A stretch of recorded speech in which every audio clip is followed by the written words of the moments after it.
তো বন্ধুরা, আমি সকালে যখন 4:30টার সময় ঘুম থেকে উঠে দেখি না, আকাশটা দেখো কেমন পুরো মেঘলা, আর হাওয়া দিচ্ছে যেন, কি সুন্দর ভালো লাগছে। উঠে মনে হচ্ছে বাইরেটা কিছুক্ষণ বসে থাকি, কিন্তু বসে থাকলে কি আর হবে বলো, অনেক কাজ। চোখ ঘুম থেকে উঠেই না, উঠে কত কাজটা সব স্নান টান করে আমার 6টার মধ্যে, একদম 6:30টার মধ্যে পুজো টুজো হয়ে যায়। একদম পুজো দিয়ে একদম কমপ্লিট করে নিই। সব থেকে আমার হচ্ছে বড় কাজ, পুজো দিয়ে দিলে যেন আগে মনটা শান্তি হয়ে যায়, তারপরে মনে হয় সব কাজ করি। তো hi friends, good morning, welcome to my channel Pampa blog channel. তোমাদের সবাইকে স্বাগত। আশা করি তোমরা সবাই খুব ভালো আছো, সুস্থ আছো, আমিও ভালো আছি। তো আজকে সোমবার, আর এখন বাজে 7:40। পুজো দেওয়ার সময় একটু ক্যামেরাটা অন করেছিলাম, পুজো দেওয়ার পরে আর তো আসা হয়নি।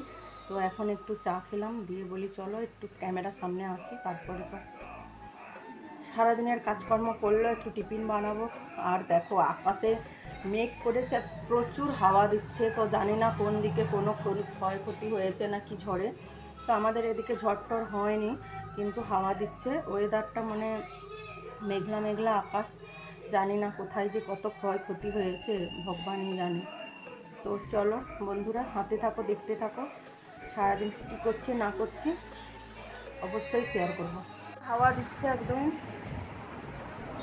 পুরো আকাশটা দেখছো, আর হাওয়া দেখো কেমন দিচ্ছে, পুরো আওয়াজটাও দেখো। তো দেখো এখানে সবজি গেছিলো, তো একটু শাক নিলাম। এটা কি খসলা শাক বলে। শাক খেতে আমার ভালোই লাগে, আর শাক তো আমাদের সবই আনবে, শাকটা আনতে চায় না, তাই জন্য আমি এখানে শাক নিলাম। এটা কেউ খেতে চায় না, আমি খাই। আর একটু টমেটো নিলাম, আর একটু কুঁদরি, আর একটু কাঁচা লঙ্কা নিলাম। আর ঘরে পটল আছে, উচ্ছে আছে। দেখো ঘরে পটলগুলোর কি দশা হয়েছে, দেখো, দেখেছো পটলগুলো? দেখো ফ্রিজ নাই, যাই হোক এমনি রেখেছি, শুকনো হয়ে গেছে। তো পটলগুলো বানিয়ে নেব।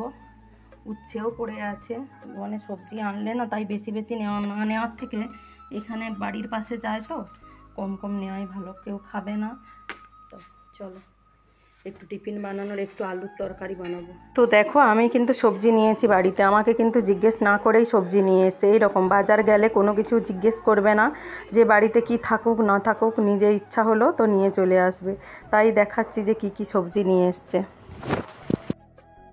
দেখছো আমার কত কাজের মানুষ হয়ে গেছে, কাজু মানুষ। বসছে সকালবেলা, পড়াশোনা বাদ দিয়ে এইগুলা বলো ভালোই পারবে। তো দেখো বন্ধুরা, আমি একটু জিরাকে হালকা করে ভেজে গুঁড়ো করে নিলাম, তো এটা তরকারিতে দেওয়ার জন্য। মাঝে মাঝে তো তরকারিতে দিতে লাগে না, তাই জন্য তো করে নিয়েছি। তো দেখো তাড়াতাড়ি করে একটু আলুর কালো জিরা দিয়ে তরকারি বানিয়ে দিলাম, মুড়ি খেয়ে নেবে। তো দেরি হয়ে গেছে অনেকটা, 9টা বাজতে গেল আজকে। তো বন্ধুরা দেখো, তো বন্ধুরা হাতটা হয়ে গেছে, পটলগুলো ভেজেছি। হ্যাঁ, পটলগুলো বেশি ভাজা হয়ে গেছে। পটল পোস্ত বানাবো আজকে, ছেলে বলছে পটল পোস্ত বানাবো। তো পটল পোস্ত বানাবো। আর ওই যে শাকটা কেটে রেখেছি, ভাজবো, সোয়াবিন বানাবো, ডাল বানাবো, ব্যাস এগুলো। আকাশটা পুরা একদম অন্ধকার হয়ে গেছে, আর কি হাওয়া দিচ্ছে। আর দেখো একটা বোর্ড দিয়ে দিয়েছি, আর দেখো আমার ছেলেরা গোল করে জানলা করে কেটে দিয়েছে, কারণ হাওয়ার জন্য তো জানলাটা খুলতে পারছি না, আর রান্নাঘর প্রচুর অন্ধকার, তাই জন্য। তো বলে ওটা একটু দিয়ে দিলে যাই হোক, হাওয়াটা একটু নিচটাই লাগবে না। আর এই পাশটা ফাঁকা, এই পাশটায় বসিয়েছিলাম তো তখন কড়াইটা দিয়ে এই দিকটাই দিয়ে দিয়েছিলাম। তো অনেক দিন পর পটল পোস্ত বানালাম। আর পটলগুলো দেখেছো তো, সেই একই কাণ্ড, ভিডিও দেখা বা যাই হোক কোনো কিছু করতে করতে, কমেন্ট করতে বা নিচে আনাজটা যাই হোক কাটছিলাম, তো পটলগুলো একটু পোড়া লেগে গেছে, কিন্তু খেতে কিন্তু দারুণ টেস্ট হয়েছে। জানলা দিয়ে দেখতে থাকে, এরা ঘরে বিস্তারে থাকলেই জানলা দিয়ে দেখতে থাকে। আমার ছেলে হাওয়ায় একটা দুটা করে জামা প্যান্ট পরলে নিয়ে এসে এসে ঘরে রেখে দিচ্ছে সব। দুজনে কি করছিস বলতো, ওর সঙ্গে কি করছে? তাকে ভিতরে ঢুকতে দিবে না, আর সে যাবেই, ও আছে মানে সে যাবে, আর সেই তাকে ঢুকতে দিবে না। তো দেখো শাকটা কয়টুকুন হয়ে গেছে, আর কে খাবে? আমার ছেলে, যদি ছোটো ছেলে একটু খাবে। লবণটা দেইনি এখনো, লবণটা দিলে আরও জল বেরোবে বলে লবণটা পরে দেবো। তো বন্ধুরা দেখো বৃষ্টি নেমে গেছে, ওই দেখো বৃষ্টি পড়ছে। তো বৃষ্টি শুরু হয়েছে, আর আমার ছোট ছেলে জানো তো, সামনে যতগুলো জামা কাপড় ছিল সব তুলে নিয়ে এসছে। ওই হাওয়া দিচ্ছিল, আমি তো সকালবেলা কেচে মেলি, একটা একটা করে পড়ছে আর সব তুলে আনছে। বাচ্চাটাকে সত্যি বলতে হয় না, আমার বড় ছেলে কোনোদিনও জামা কাপড় যদি ভিজে যায় না বলা অবধি একটাও হাত দেবেই না। কিন্তু আমার ছোট ছেলে আবার একটু অন্যরকম। আর হাতের 5টা আঙুল কি সমান হয় বলে? হয় না। তো চলো এটা ভেজে নিই। বড় ছেলে কি বলতো, সে রান্না টান্না এগুলোর দিকে মানে ও যেটা খেতে ভালোবাসে বা যেটা বানাতে ভালোবাসে, তো সেইটা বলো ওটা পারবে, কিন্তু অন্য আদার্স কোনো বাড়ির একটা কোনো কিছুতে হাত দেবে না। পুরো মানে সব এক একজনের। আর আমার ছোট ছেলে তো বাচ্চা, রাঁধতে পারে না, তাও মাঝে মাঝে বলে মা আমি আমার ম্যাগিটা বানাবো, আমি জল দিয়ে করে বসিয়ে দেবো, তুমি যেমন দাও তেমন বানাবো। আমি বলি না বাবা, বড় হো, গ্যাসের পাশে এখন যেতে হবে না।